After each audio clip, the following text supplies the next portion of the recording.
प्यारे दोस्तों, अस्सलाम वालेकुम। आप देख रहे हैं इरफानी नेटवर्क यूट्यूब चैनल और मैं हूं मोहम्मद इरफान, झारखंड। हिंदुस्तान में दोस्तों इन दिनों एक नाम बहुत चर्चाओं में है और उसको लेकर दोस्तों भारत की सियासत भी गरमाया हुआ है, वो है औरंगजेब। जी हाँ दोस्तों, महाराष्ट्र से लगातार आप ये सुनते होंगे कि औरंगजेब के नाम पर भयंकर वहाँ पर घमासान चल रहा है राजनीतिक में। लेकिन दोस्तों, जब यही बादशाह औरंगजेब जब अजमेर शरीफ दरगाह को तोड़ने का ऐलान कर दिया, फिर क्या हुआ? जी हाँ दोस्तों, आज तक आपने भक्तों से ये सुना होगा कि बहुत सारे मंदिरों को औरंगजेब ने तोड़वा दिया है और मंदिरों को तोड़कर यहाँ डाल दिया, वहाँ डाल दिया। इस तरीके के आरोप प्रत्यारोप आपने सुना होगा, औरंगजेब आलमगीर के नाम पर लगता रहता है।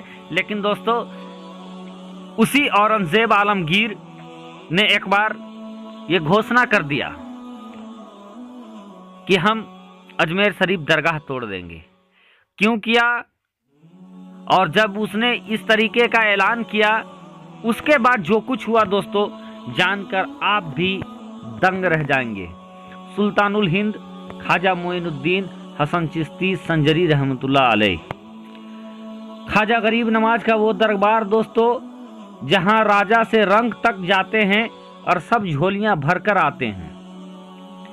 बादशाह औरंगजेब के बारे में भी कहा जाता है कि बादशाह औरंगजेब सुल्तानुल हिंद ख्वाजा मोइनुद्दीन हसन चिश्ती संजरी सरकार की बारगाह में हाजिरी के लिए जाया करते थे। और एक बार ऐसा भी था कि ख्वाजा गरीब नवाज की बारगाह में हाजिरी के लिए गए। जब वहाँ पर हाजिरी के लिए गए तो उन्होंने ये देखा कि एक फ़कीर है जो नाबीना है, वो आँख मांग रहा है।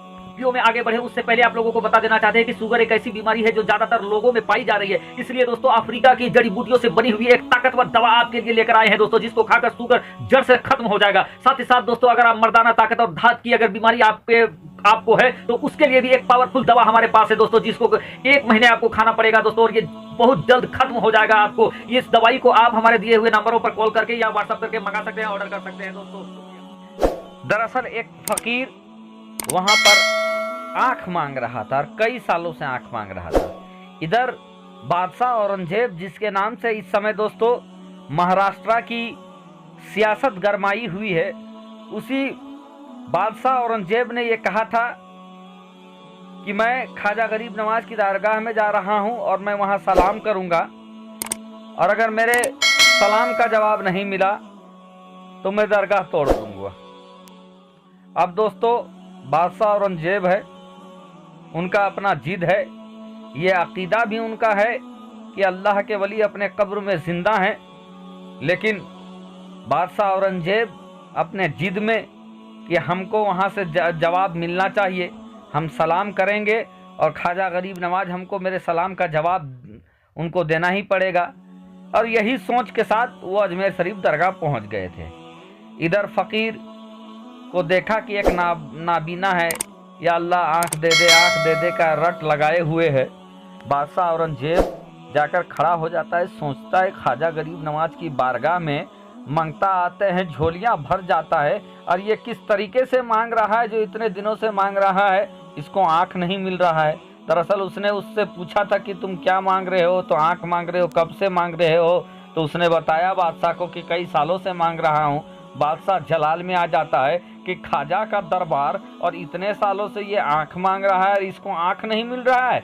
बहरकैफ वो उस नाबीना शख्स को कहता है कि मैं बारगाह हिंदल वली सरकार में जा रहा हूँ, ख्वाजा की बारगाह में मैं जा रहा हूँ, सलामी पेश करके वहाँ से मैं आ रहा हूँ, और अगर मेरे वापस आने तक तुम्हें आंख नहीं मिली तो मैं अपने शमशीर से तेरे गर्दन को उड़ा दूंगा। और ये कहकर बादशाह औरंगजेब आलमगीर ख्वाजा गरीब नवाज की बारगाह में चले गए। अब जैसे ही बादशाह वहां से हटा है, इस अंधे की कैफियत बदल जाती है।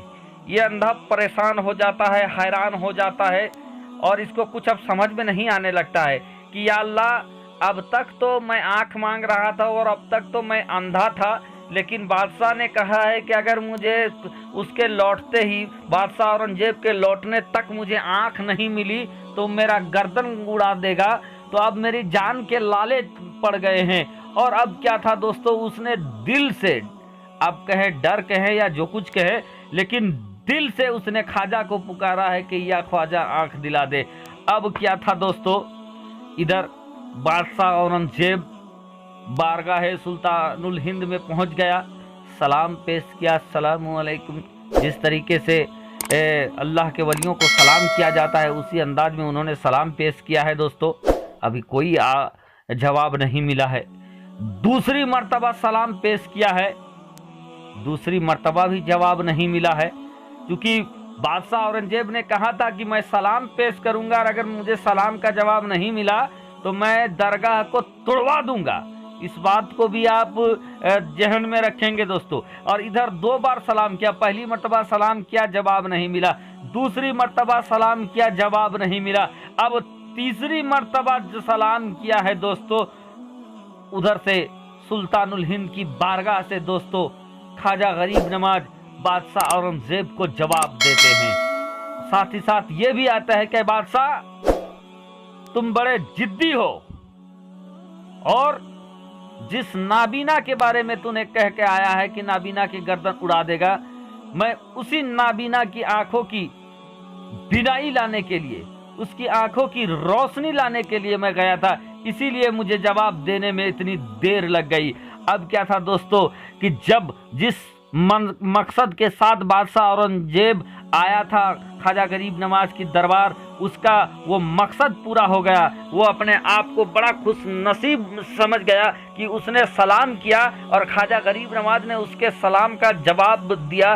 उसकी तो दिन और दुनिया बदल गई दोस्तों। अब बादशाह औरंगजेब बाहर निकलते हैं तो देखते हैं वही फ़कीर है, लेकिन अब वो फ़कीर नाबीना नहीं रहा, बल्कि अल्लाह के करम से दोस्तों ख्वाजा गरीब नवाज की बारगाह में जब दिल से मांगा है दोस्तों, अल्लाह तबारक व ताला ने सुल्तानुल हिंद के दयार में इस मांगे हुए दुआ को कबूल कर लिया है और अल्लाह तबारक व ताला ने उस फ़कीर को बिनाई बख्श दिया है, उसकी आंखों में रोशनी आ गई है। ये दोस्तों ख्वाजा गरीब नवाज का मशहूर ज़माना ये करामत है दोस्तों, और बादशाह औरंगजेब का नाम भी इसके साथ जुड़ता है दोस्तों। बादशाह औरंगजेब को अलग अलग नाम से पुकारा जाता है, अलग अलग तरीके से पुकारा जाता है। कोई उनको क्रूर कहता है, तो कोई उनको अदलो इंसाफ पसंद कहता है, कोई उनको अल्लाह का वली कहता है, तो कोई उनसे मोहब्बत करने वाला है, कोई उनसे नफरत करने वाला है। बहरकैफ दोस्तों आज इन्हीं बादशाह औरंगजेब के नाम से दोस्तों महाराष्ट्र की सियासत गरमाई हुई है। बहरकैफ रब की बारगाह में दुआ करेंगे कि हमारे मुल्क में शांति और अमन बने।